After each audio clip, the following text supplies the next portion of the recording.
Hello, welcome to South Florida Innovators. I'm your host, H. Lee Tony, Executive Director of Miami-Dade College, North Campus, Carrie P. Meek Entrepreneurial Education Center. And I'm delighted to have with us as our guest today, Dr. Carl Hart. Dr. Carl Hart has an amazing journey, and while I'm particularly interested and very happy to have him today, he's a homeboy.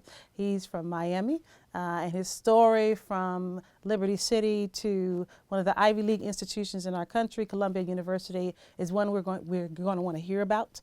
And he's an expert. He's a neuroscientist by trade and an expert on drug policy. So you can see from that there's a wide range of issues that we can talk today. Welcome to South Florida Innovators, Dr. Hart. Happy to be here. Thank you for having me. Glad to have you. As I mentioned, you're a native Miamian. You're from the Liberty City area where the Carrie Meek Center is located. So when I heard your story and learned that you were going to be our featured guest for the African American Read-In, very delighted to be able to have this conversation with you. Why don't you tell my audience about your journey, where you're from? Actually, Carroll City. Carroll City, Yeah, okay. yeah. Grew up here throughout Dade and Broward County. When you tell them about my story, it's an interesting thing because people want to say that you grew up in a poverty-enriched sort of community, poverty-stricken community, when in fact our community was rich in a number of areas, maybe not resources, but we certainly were rich, certainly in terms of family bonds, community bonds. We looked after each other and those sorts of things. But we didn't have mainstream jobs and we didn't have some of the mainstream education. So when people talk about being deprived communities, they may be deprived in one way. What may look like a negative in one way is actually a positive, because when we think about my story, the reason why I am so critical in my thinking is because I saw the dissonance between what our community had and what white communities, typically, that's what we're talking about, typically had. And it seemed wrong as a kid, but I didn't have the language to put to it. So I had to leave Miami in order to develop the language and develop the skills. And then it has put me on a journey where I study and try to comment on this intensely, vociferously. But that's because of the community from which I came. So on the one hand, people think of these things as being deprived, when in fact, they were rich. I think about who I am, being alive and liking to party and have a good time. I got that from my community, because studying doesn't mean that you don't party and you don't enjoy yourself. We knew how to party. We knew how to have a good time. We certainly knew how to work hard. And so it always causes me a little pause when people say, tell us about growing up as a Negro. It's like, anyway, so you feel me, you understand. Yeah, I do. Right. And you talk about the social capital that is deeply, deeply embedded within these communities, which isn't given a lot of attention, given a lot of merit, certainly not discussed in this way in the local and in the national mainstream media. But you're a native Miamian. You talk a lot about your journey out of Miami and the impact that had on you in terms of what you decided to do with the rest of your life. And I know that you've talked a little bit about exceptionalism too, right? And debunking this idea of anyone as the exceptional Negro, yourself, the exceptional Black person, yourself included, right? And that's also a narrative that we hear a lot. Sure, exceptionalism, it's a dangerous narrative, because what you do is that you allow the society to dismiss the vast majority of people who are not doing well, because you say, well, you are an exceptional Black man. You were bright, brilliant, all of these sorts of things. It was just you had something, whereas those other people don't. So we don't really have to invest in them because they don't have anything, when that's just simply not true. I was one of the mediocre people who came out of my neighborhood. I mean, my grades were, I was extremely average. My grades, I barely was average. And so there were a lot smarter people than me. It's just that systematic barriers, systematic racism, structural racism, a wide range of things disrupted the journey of other people who were smarter than me. And so part of what my responsibility is to shed light on those systematic barriers and try and tell people when you're talking about exceptionalism, you're basically saying we don't have to invest in those other cats who are in the neighborhood. And so exceptionalism is a bad word.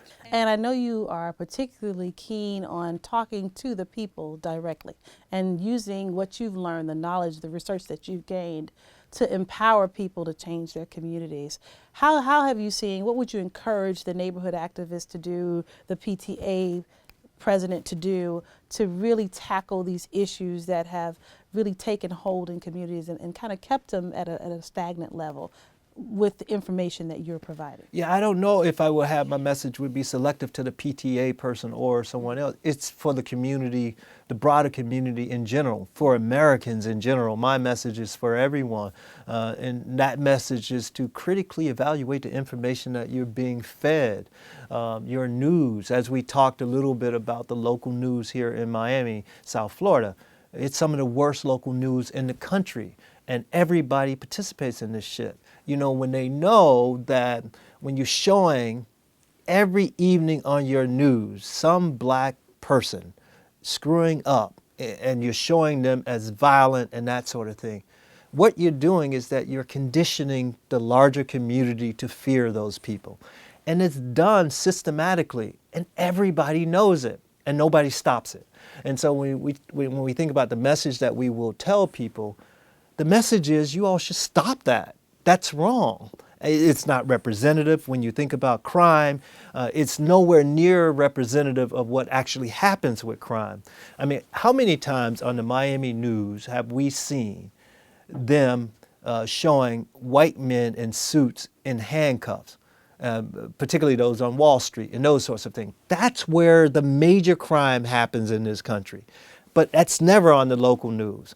No one ever thinks of those guys as being the enemy. They have robbed the country more than anyone. But yet, we think about these people who are engaged in petty crime that cost pennies compared to what those folks have robbed us of. And this is not to say that people shouldn't be punished for crimes, because they should. But the point is that you have an overrepresentation presented by the Miami local media. Overrepresentation of black men largely. And then that sets up in the heads of people in this society that those people are criminals and those people are not worthy of being of your investment. So when we come back from our break, we're going to talk about your 3 C's. We're going to talk about courage, we're going to talk about conviction, and critical thinking. So please come back with us as we continue our conversation with Dr. Hart.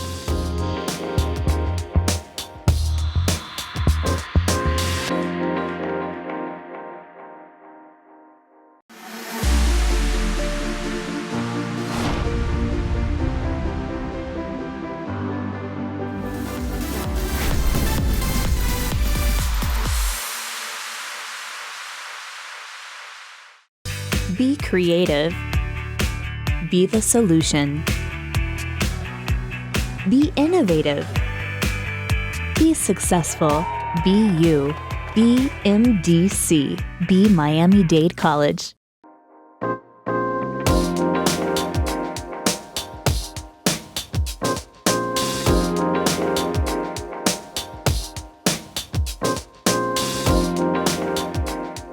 Welcome back to South Florida Innovators. I'm your host, Lee Tony, and we're talking today with Dr. Carl Hart, professor at Columbia University, author of a book, High Price.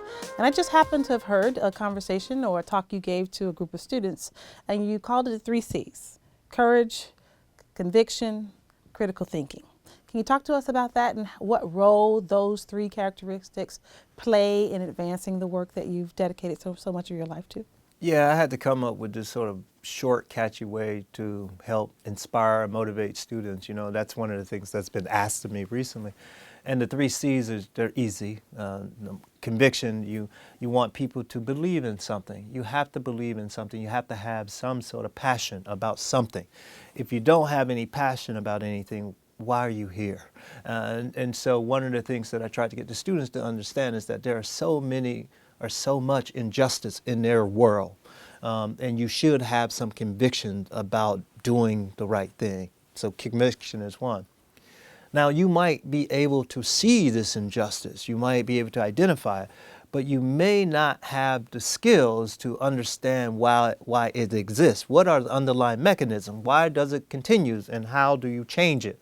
And that's where you got to have the capability, and along with capability goes critical thinking. You have to have the critical thinking ability skills.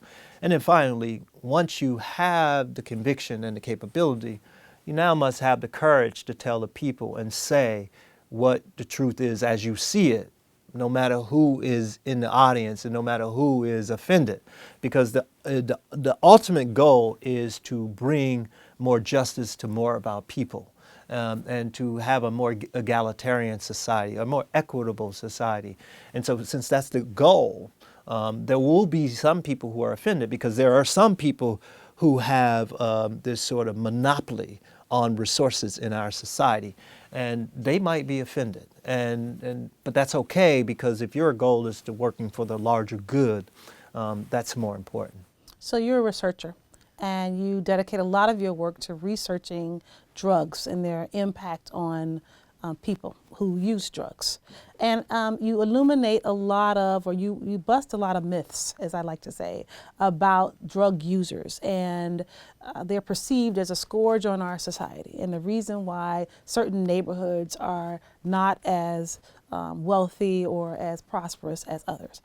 Particularly, you illuminate the fact that you talk about the difference between crack cocaine and powder cocaine. Can you talk with our audience a little bit about that, particularly as it relates to the way crack users are sentenced versus how cocaine users are sentenced? Yeah, so as you pointed out, my research has dealt with studying drug abuse in people, or drugs of abuse in people. And one of the things that I learned early on was that we had been misled about the effects of drugs. We had been lied to, basically. We had said that these drugs were so horrible and so awful that it was causing people to engage in uncharacteristic behaviors. And I believed that, and so I wanted to figure out how to change that situation. But then along the way, I discovered that we've been lied to. Now, let me just quickly explain what I mean when we've been lied to. When I think about the current guy in the White House, Barack Obama. Barack Obama, for example, has admitted to smoking marijuana and using cocaine when he was a younger man. This is not to besmirch or tarnish his reputation. The point is that Barack Obama used cocaine and admitted it, and he is doing really well. He's one of the smartest presidents that we've had. That's not really saying much, because there have been some dumbass presidents. But he's certainly one of the smartest presidents that we've had, and his drug use has nothing to do with that. So, and that's the rule, not the exception. The majority of people who use drugs do that. They take care of their families, they take care of their responsibilities, they are normal people. They are you, they are me. I'm a drug user, all of these sorts of things. But I didn't know that we were lying to the population until I started systematically studying drugs.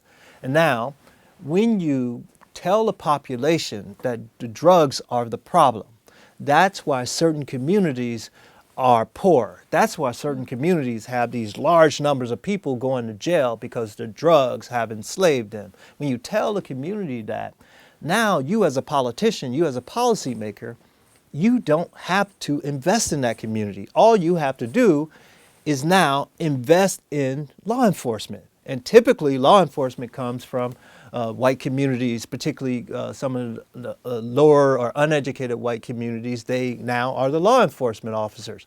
So you have now invested in law enforcement to remove the drugs from various communities, from those specific communities. When you remove the drugs from those communities, what you're doing is removing the people from the community and the resources from those communities. And by that same token, you are investing in these other white communities, particularly where the law enforcement officers come from, or other communities where they come from.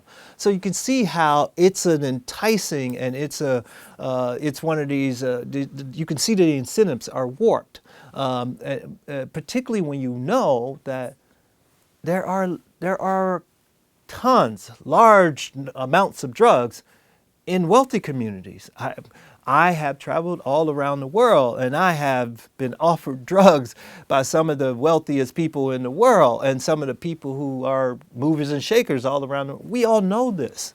At least many of us know this, but we've been telling folks that drugs are almost exclusively in these communities, and it's just simply not true.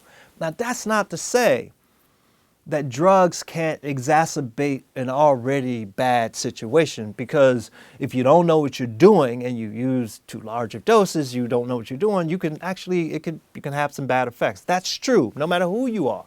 But the point is that the reason why those communities are deprived, resource deprived, is not because of the drugs. So we can't blame drugs. And it has taken me nearly 20 years to come to this conclusion. 20 years after having given thousands of doses of drugs to people and carefully studied the effects of drugs in people. Drugs like crack cocaine. I learned that crack cocaine and powder cocaine are essentially the same drug. So why then are we punishing crack cocaine violations 100 times more severely than we do powder cocaine?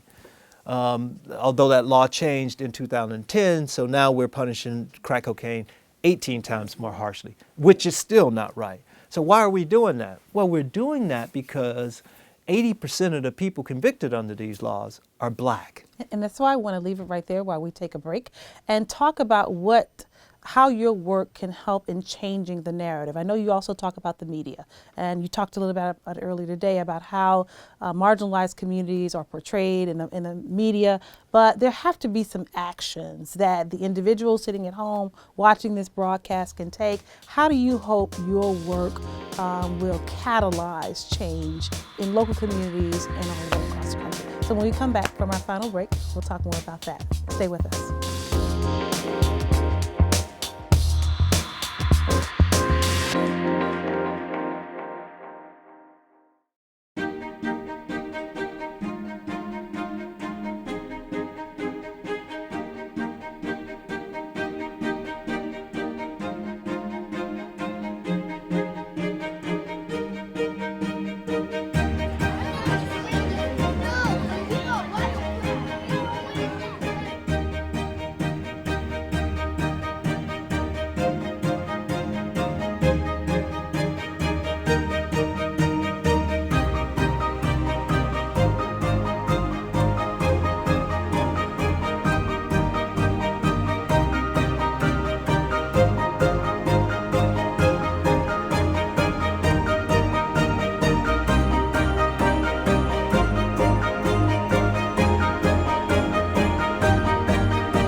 Welcome back to South Florida Innovators. I'm Lee Tony.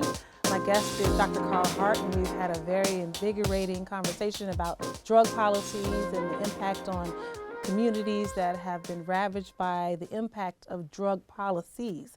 Not necessarily drugs, as Dr. Hart asserts through his years of research on the topic. So we're in election season. We have a dozen or more people that are running for office, Republicans, Democrats. One thing I noted from your book, that science and policy don't mix, is a quote that I pulled from your book, High Price. Talk to us about how we should be thinking about your work in the context of the messages that we're receiving from people who are running from offices at various levels. And what should John Q. Citizen or Juanita Q. Citizen do with the contradictions between what your science-based research is showing and the messages that are proliferating from folks who are aspiring to office? Yeah, the message is really not for people who are seeking office. People who are seeking office are cowards. Those aren't the people who are going to be behind any real change. It's the people. The message is for the people. And the people have to push the politicians. The politicians will do exactly what the people want. I mean, so when we think about the crack policy, the crack powder policy, it is precisely what Americans want. That's why those black men are going to jail in those large numbers. Let's not get it twisted. The people want that. When the people want that to change, it will change because the politicians will change their rhetoric. Case in point, right now, as we think about drug policy and drugs, think about opiates, heroin. Think about how we're changing the narrative to talk about these poor white folks who get afflicted with heroin addiction or prescription opiate pain pill addiction, and how we have to be more compassionate. That narrative has changed. Yes, it has. Because, in large part, because of the users. Yes. But by that same token, we are sophisticated enough. This is how sophisticated racial discrimination is. It's like a virus. It mutates. We are sophisticated enough to say we're going to be compassionate with these white users, but we're going to punish these traffickers, particularly those who come from New York, whose names are like D Money and so forth. The governor of Maine made these ignorant remarks. And that's how the country has moved. So like places like Kentucky and a number of places, they have implemented stiffer penalties for heroin and opiate trafficking. By the same token, we have the rhetoric of taking care of the opiate or heroin user because the face is different from what we think of as the trafficker. And so as we think about politicians in terms of drug policy, those aren't the people. We have to make sure that the public understands what is happening. They need to understand that drug policy in our country has historically been used to further marginalize people. They have to understand that. And that's how it's being used today. And it's being used that way because we want it that way. And we have to call people out. Well, Dr. Hart, you set a very intriguing table for action. And I know if I'm thinking, what will that mean for me that I'll do differently now, having heard your talk, after having read your book, and I know the young people that heard it today as well are also kind of wrestling with dismantling a lot of the things that have formed as part of our belief system. You're a psychiatrist and you're in the Department of Psychology and Psychiatry at Columbia. How would you suggest that people kind of change their mindset? Because this is decades and decades and decades of messages that we've received about drugs and marginalized community, and those people deserve the fate that they got. So that's a huge cultural mind shift that you're proposing needs to take place. Yeah, no, absolutely. I mean, that's why I wrote High Price. That's why I'm always on around the world lecturing on this issue. I have a website. I'm on TV. I'm doing all of these things. I'm trying to educate people. And if people read High Price, they'll learn some shocking information, like the vast majority of people who use these drugs are not drug addicts. That's the majority. 80 to 90% of the people who use cocaine are not addicted to cocaine. And so when they hear politicians, liberal politicians, talking about, we're going to put more money in treatment, what the fuck for? You don't need to put more money in treatment when you have most of the people don't need treatment. And you certainly don't need to be in jail. So why are we giving the money to treatment providers? Why are we giving the money to law enforcement? That's not where the money should be. And so we have to call politicians out, because the liberal politician, I'm not even going to talk about the conservative politician because it's a waste of our time, but the liberal politicians, when we think about the liberal politicians, they think they are enlightened and progressive when they're talking about giving money to treatment. Why? And they're talking about giving more money to law enforcement. Why? Most of the people who use these things don't have a problem. We really need to start thinking about, how do we provide real education? If we want to keep people safe, let's think about heroin. We worry about heroin overdose. 75% of the people who die from heroin, heroin-related overdose, 75% do so because they combine it with alcohol or benzodiazepine or another sedative.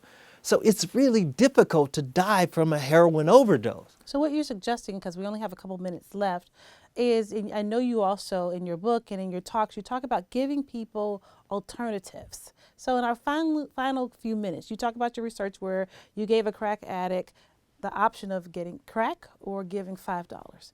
And in most instances, they chose the alternative. Sure. Can we end with there about how can we put some more other alternatives on the table that people will resonate toward? Sure. I just want to finish that last point. So that's one thing we have to do a better job with drug education. The likelihood of people dying from heroin overdose is low. as long as you don't combine it with another sedative. That's one. And two, when we think about these politicians and their monies, if we want to invest money, make sure people have attractive alternatives. That is, jobs that are meaningful jobs where you can take care of your family, you can be proud of yourselves. Like you and I, we both have a nice job. We're on TV, and so we're okay. I mean, we're good. Let's make sure other people are also good, as opposed to only making sure our cops are good or making sure only our treatment providers are good. Make sure our community is good. Good. Well, Dr. Hart, we could talk for another hour, and I hope at some point we do get the opportunity to bring you back to South Florida, not just to South Florida Innovators, but to our community. Since this is your home, we certainly could use the benefit of your ongoing wisdom and your empirical research to help us as a community to change the story and communities that we care about. Thank you for being our guest. Thank you for having me. We appreciate having you. Thank you for having me. Thank you also for joining us on South Florida Innovators. I hope you'll tune in again. We look forward to having you.